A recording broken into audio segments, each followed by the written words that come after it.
Halloween is one of my favorite holidays, and with holidays comes the tradition of decorating. Each year, I get so excited to decorate with my family, and this year, I'm working on creating simple DIY setups with the new Lemax Spookytown collection.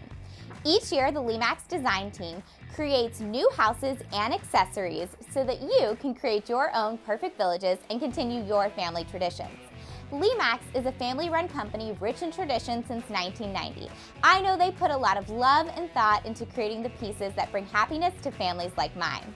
Today, I'm going to create 3 setups and give you some DIY tips and tricks so that you can create your very own custom village setups with this year's Lemax Spookytown collection. For our first setup, I'm in the kitchen. We're going to create a DIY stacked terracotta pot cemetery and then complete our setup by surrounding it with some houses. So to get started, I used 2 medium-sized raw terracotta pots and then I spray painted it with a gray textured spray paint so it kind of had that same look and feel of a tombstone. You can use whatever you have that's going to create a support system for our second pot. So I'm going to go ahead and set my second pot in.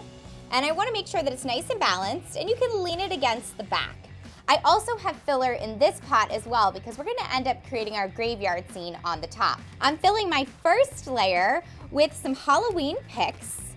I've got some leaves and some fun little pieces that are going to add some color to our cemetery. My top layer is also filled almost to the top. I want to use my pumpkin skeleton lanterns, so what I'm going to do is put my battery pack first on top of my stuffing, and then I cut a piece of moss sheet to fit on the inside.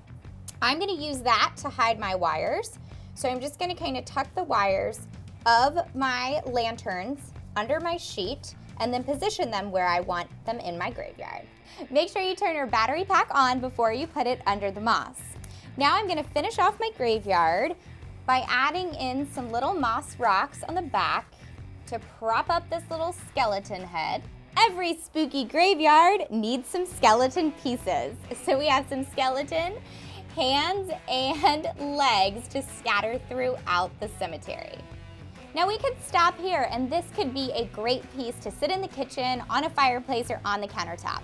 But if you've got other Spookytown houses, you can take it a step further. I've got some hay bales that are going to help me elevate my houses and create a nice, fun, and spooky setup. Now that our spooky setup is complete, check out all of the different houses that I added in. The dead zone construction piece is so cool. There are so many different moving parts. You've got the hanging zombie on the swiveling crane that sways to and fro. There's a wheelbarrow zombie that moves back and forth carrying construction materials. You also have the welder zombie hammering against the scaffold while the light flickers. The electric zombie repairs the cable with flashing lights, and there's also a volume control that gives you fun music, and you can turn it easily on and off. On the other side of our display, we have the Spooky Springs water tower. There's so many cool, creepy details. Then we've got below it, the Grimsby haunted house that lights up. And to finish off our cemetery setup, we've got death doors, cemetery gates that's lighted, and we've got our phantom coach accessory. Now that our cemetery is done in the kitchen, we're gonna go build a giant coffin out of a cardboard box. Let's go. To make our coffin, I started with a large cardboard box. I cut apart the box by opening up the sides and creating the shape of my coffin. Use hot glue to add in the pieces that you need.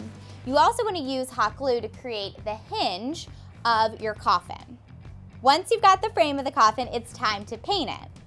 I used black acrylic paint and then I added in some textured marks by using a purple and used a dry brush to blend it. To prop up our coffin, what I did was just take a wooden box that's going to hold our lid open and put it behind it.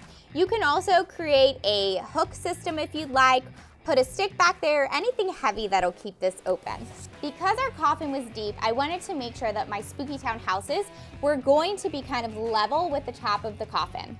I'm using these old bed risers that I have to give my houses some height.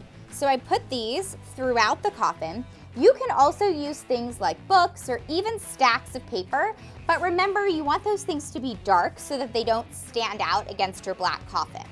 To give it a base for our house to set on, I have these black books that I actually made. They're paper mache books that I painted. I'm gonna go ahead and set these on my riser, and they make a nice base for my houses.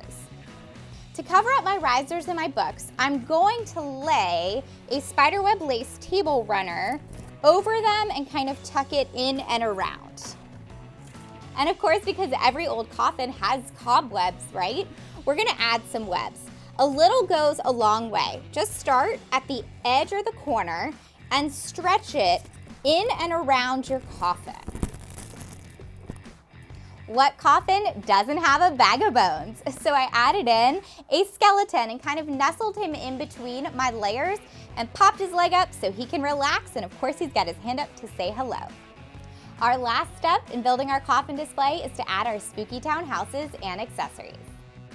The Dragon Slayer Potions and Spells house lights up, and then we added some accessories to complete that part of our village.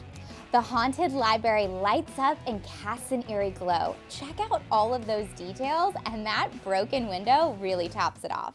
When the clock strikes the hour, the witch appears through the windows. As the witch retreats, the Grim Reapers move in and out of the doors. It also plays spooky music and has a volume control where you can turn it on and off. Isn't our coffin so spooky? And I love this because you can use it year in and year out, create the same setup, or even add more Spookytown houses to it. I don't know about you, but I think it's pretty cool. All right, next up, we're gonna build a pumpkin patch. This is a great display, whether you do it on a side table like I have here, or even a dining room table, it would work great. So I started by using a orange plaid tablecloth, and then I had a moss table runner that I layered on top of it. I'm gonna elevate one of them with a wooden box that I've turned upside down, and then we're gonna go ahead and fill the inside of this to create our own little pumpkin patch scene. To light the inside of my pumpkin, I'm using these really fun little pumpkin string lights, and I want to make sure that I put these in first so I can layer and hide the battery pack. I'm going to spread them out, and then I'm also going to put in some electric tea lights to add a little spooky illumination. Next, to hide my wires and my battery pack, I'm going to add in some hay. We created our very own pumpkin patch scene inside this guy. Check out the other one we created, and now let's finish setting up our Spookytown pumpkin patch. For the center of our table, I am going to use the stacked jack-o'-lantern string lights, and I'm gonna set all 4 out, making sure my wires are flat. And then for the center of the table, I'm gonna add in the Garden of Eden, which is so fun. There's a large light that glows on and off inside the plant's mouth, plus an eerie glow on the outside of the Garden of Eden. I don't know about you, but this pumpkin patch is kind of spooky. I may not pick pumpkins from this one.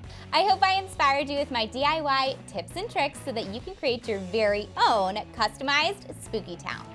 Whether you're a longtime collector or just starting your collection, it's such a special tradition to do with your family each year. Check out all of the Spookytown houses and accessories, plus other year-round collectibles at lemaxcollection.com. It's the 20th anniversary of Spookytown, and Lemax will be releasing special edition collectibles to commemorate the 20th anniversary in the coming weeks. Make sure you follow them on Facebook and Instagram for more announcements and inspiration. You can purchase Lemax products in all the Spookytown houses and accessories you saw today at my favorite craft store, Michael's Stores. You can also get them at Menards and Ace Hardware, as well as online stores, eHobby Tools, and Gift Spice. Happy Halloween! Stay spooky!